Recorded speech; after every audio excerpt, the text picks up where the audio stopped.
Hi guys, मेरा नाम है अर्चना।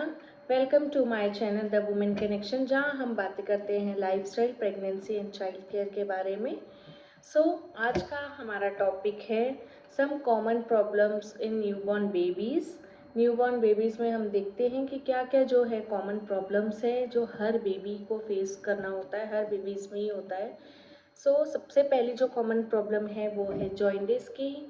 जो अक्सर देखा गया है न्यूबॉर्न बेबीज़ में जॉइंटिस होता है, जो जिससे कोई भी घबराने की बात नहीं है, वो अपने आप ही ठीक हो जाता है। अगर आपको आपके न्यूबॉर्न बेबीज़ में जॉइंटिस के कुछ लक्षण दिखाई देते हैं, सिम्टम्स आपको दिखते हैं, तो आपको इमीडिएट अपने डॉक्टर से जाके मिलना चाहिए। मतलब क्या होता है कि कई बेबीज़ में बर्थ के बाद ही तुरंत ही दिख जाता है कि उनमें जॉइंटिस है, और कई बेबीज़ में जो है 2-4 दिन बाद समझ में आता है कि बेबी को जॉइंटिस है। जी, कैसे समझ में आता है? बेबी की आईज येलो हो जाती है, फेस येलो येलो दिखता है, हैंड्स में दिखता है येलो है। इससे समझ में आता है कि बेबी को जॉइंटिस है।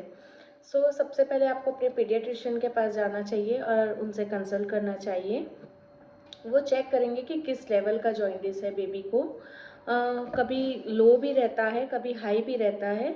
अगर लो लेवल का जॉइंटिस है आपके बेबी को, वो नॉर्मल 6 से 8 दिन में अपने आप चला जाएगा। आपको सिर्फ करना ये है कि जो सुबह सुबह की धूप होती है 7-8 बजे, जब सन निकलता है, आप उस टाइम पे बेबी को विदाउट क्लोथ्स सन दिखाइए, आप धूप दिखाइए बच्चे को।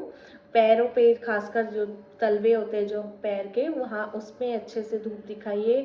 पीछे करके पीठ की तरफ, फेस में ज़्यादा धूप ना लगे बच्चे की, बहुत स्किन डेलिकेट होती है न्यूबॉर्न बेबीज़ की। फेस पे ज़्यादा धूप ना लगे, हल्की हल्की धूप, मतलब जैसे पेड़ों से छन के आती है ना धूप, वो फेस पे लगे, बाकी बॉडी पे धूप लगे अच्छे से। आप 8-10 दिन ऐसा करिए, अपने आप बेबी का जॉइंटिस जो है वो ठीक हो जाएगा। बट इसमें थोड़ी सी मॉम्स को भी अपनी केयर करनी होती है कि मॉम्स जो हैं वो फीड कराती हैं, क्योंकि तो उनको भी ज़्यादा हल्दी वो ना खाएं, क्योंकि हल्दी के थ्रू हल्दी भी येलो होती है, जो फिर आपके थ्रू वो बेबीज़ में जाएगी, तो वो बेबी का वो जल्दी जॉइंटिस जो है क्लियर नहीं होगा, ठीक नहीं होगा। इसके लिए आपको भी थोड़ा सा ध्यान रखने की ज़रूरत है कि आप हल्दी ना खाएं ज़्यादा। मेरे बेबी को भी हुआ था जॉइंटिस, उसे भी 3-4 दिन बाद पता चला था कि जॉइंटिस है। हमने पीडियाट्रिशियन से दिखाया, फिर उसका टेस्ट हुआ, उसका लेवल पता चला कि ज़्यादा नहीं है, वो लो लेवल का है। हमने भी उसे मॉर्निंग में धूप दिखाया और वो 6 से 8 दिन में ठीक हो गया था। उसके लिए बेबी को क्या होता है कि यूरिन ज़्यादा करना ज़रूरी है। जब जितनी ज़्यादा बेबी सुसु करेगा, उतना जल्दी जो है आपका जॉइंटिस क्लियर हो जाएगा।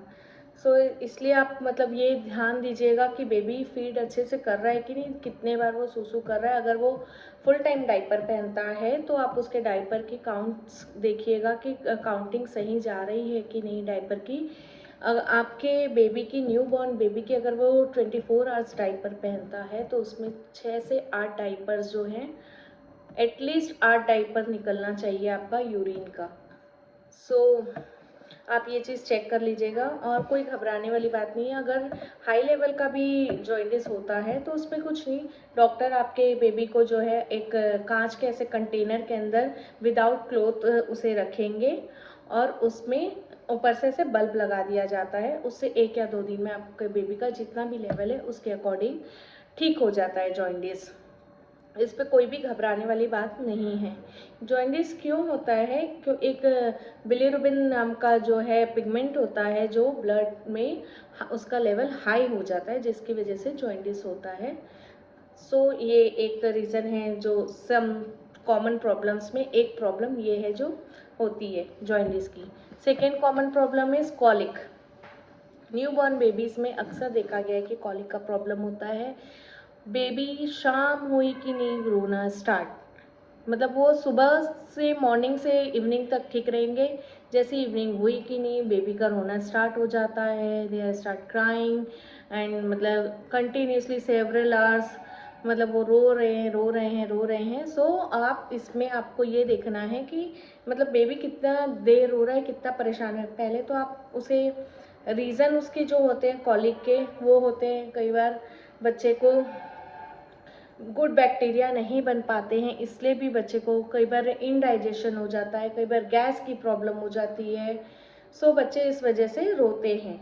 तो आप उनको एक स्वेडल करके देखिए, अगर आपका बच्चा हो सकता है स्वेडल करने से, या रॉक करके देखिए, लाइक इस टाइप से आप बच्चे को झुला के देखिए, रॉक करके देखिए, स्वेडल करके देखिए। अगर आप पेसिफायर देना पसंद करते हैं तो बच्चे को सूदिंग के लिए पेसिफायर भी दे के देखिए। अगर बच्चा उससे शांत हो जा रहा है, ठीक हो जा रहा है, 1 या 2 घंटा रोने के बाद ठीक हो जा रहा है, तो ठीक है, नो प्रॉब्लम, कोई चिंता करने वाली बात नहीं है। बट अगर बच्चा इसके बाद भी अगर शांत नहीं हो रहा है, तो आप एक बार बच्चे ज़्यादा अगर वो रो रहा है, 3-4 घंटे कंटिन्यूसली रो रहा है, तो आप इमीडिएटली अपने डॉक्टर से मिलिए कि कहीं कोई और प्रॉब्लम तो नहीं है, कुछ और बेबी को कोई और रीज़न से तो वो नहीं रो रहा है।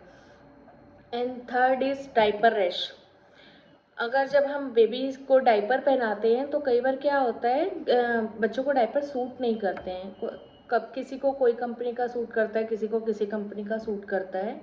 सो कई बार डायपर जो है सूट नहीं करता है बेबी को, जिसकी वजह से जो है रैश हो जाते हैं और बच्चे को इरिटेशन होता है। तो आप अगर बच्चा ज़्यादा रो रहा है तो एक बार आप चेक, अगर आपको लग रहा है कि कोई और प्रॉब्लम नहीं है तो आप डायपर खोल के देख लीजिए कहीं बेबी को रैश तो नहीं हो गया है। तो वहाँ पे आप एक रैश क्रीम लगा दीजिए, कोई ऑइंटमेंट आता है जो बच्चों का रैश ऑइंटमेंट, वो लगा दीजिए। थोड़ी देर बेबी को फ्री छोड़ दीजिए, खुला छोड़ दीजिए, हवा लगने दीजिए, जिससे वो रिलैक्स हो जाए। तो और कभी भी आप बच्चों के लिए कोई भी ऑइंटमेंट या क्रीम आप लें तो वो हमेशा आप देखिएगा अल्कोहल फ्री और फ्रेग्रेंस फ्री रहे। हमेशा बच्चों के लिए वाइप्स भी आप फ्रेग्रेंस फ्री ही यूज़ करिए। बहुत ज़्यादा फ्रेग्रेंस वाला न्यूबॉर्न बेबीज़ के लिए नहीं लेना चाहिए, वो बच्चों के लिए स्किन के लिए अच्छा नहीं होता है। थर्ड प्रॉब्लम होता है स्किन इरिटेशन। कई बार बच्चों को स्किन इरिटेशन भी होता है। क्लोथ्स जो है उनकी इतनी डेलिकेट स्किन होती है कि अपन सॉफ्ट कपड़े भी धो के पहना रहे हैं बट वो कई बार सूट नहीं करते, रैशेज हो जाते हैं, या अपन हल्का सा गाल लाइक ऐसे छू दिए, ऐसे छू दिए, प्यार कर दिए तो बच्चों को तुरंत, कई बेबीज़ में देखा गया है, 1 आध महीने के बाद छोटे छोटे छोटे छोटे bumps, red red red red red red reddish हो जाता है, पूरा स्पॉट हो जाते हैं। तो वो होता है, कई बार चिक्स पे होता है सिर्फ, कई बार पूरे फुल बॉडी पे भी हो जाता है। तो बच्चों को स्किन इरिटेशन होता है, उससे भी बच्चे बहुत ज़्यादा क्रैंकी हो जाते हैं। तो आप उसमें कुछ अच्छा, कोई अच्छा सा मॉइस्चराइज़र लगाइए और देखिए 1-2 दिन, 3 दिन, 4 दिन कि वो ठीक हो रहा है या और ज़्यादा बढ़ रहा है। अगर ज़्यादा बढ़ रहा है तो आप अपने पीडियाट्रिशियन से कंसल्ट करिए कि कुछ और रीज़न से तो नहीं बढ़ रहा है वो। नहीं तो वैसे वो 2-3 दिन में वो भी ठीक हो जाता है। एक और कॉमन प्रॉब्लम्स है बेबीज़ में जो है कॉन्स्टिपेशन का।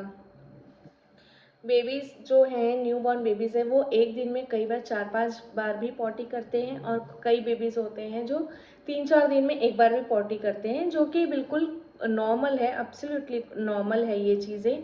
बट इस कई बार बच्चों को ना कॉन्स्टिपेशन की वजह से भी, जब बच्चे 4-5 दिन पॉटी नहीं करते हैं ना, तो उस वजह से भी इरिटेट होते हैं क्योंकि उनका जो पेट है वो साफ़ नहीं हो रहा है।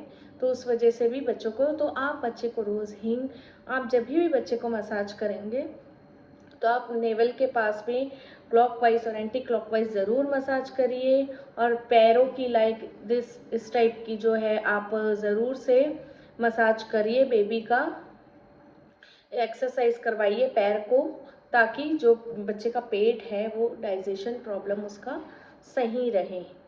और next problem is speed up. Starting में बहुत होता है कि हमने दूध पिलाया बच्चे ने निकाल दिया, हमने दूध पिलाया बच्चे ने निकाल दिया, बहुत उल्टी करते हैं बच्चे। ये भी एक कॉमन प्रॉब्लम है, मोस्टली न्यूबॉर्न बेबीज़ में होता है ये। सो आप इसको स्पीड अप का भी आपको है कि आप जब भी फीड कराएं, आप 30 मिनट्स के लिए आप बच्चे को शोल्डर पे रखिए, ताकि बच्चे का दूध जो है सेटल हो जाए, इनडाइजेशन ना हो बच्चे को। आप इसलिए उसे कंधे पे हमेशा फीड कराने के बाद कंधे पे रखिए, ध्यान रखिए कि बच्चे को कैसे कितना, या ओवर फीडिंग तो नहीं हो गया। कई बार ओवर फीडिंग की वजह से भी कॉलिक भी होता है, ओवर फीडिंग की वजह से, और ओवर फीडिंग की वजह से स्पीड अप भी होता है कि हमको समझ में नहीं आता है क्योंकि ब्रेस्ट मिल्क में कि बच्चा कितना दूध पी रहा है। सो आप ये कुछ जो सम कॉमन प्रॉब्लम्स हैं मैंने इसके कुछ सॉल्यूशंस जो आप बताए हैं वो आप एक बार फॉलो करके देखिएगा। ये हर बच्चों में होता है। नए पेरेंट्स को थोड़ी सी दिक्कत होती है समझने में, हमें भी हुई थी जब हम नए नए पेरेंट्स बने थे। आज मेरा बेटा 3 साल का होने वाला है।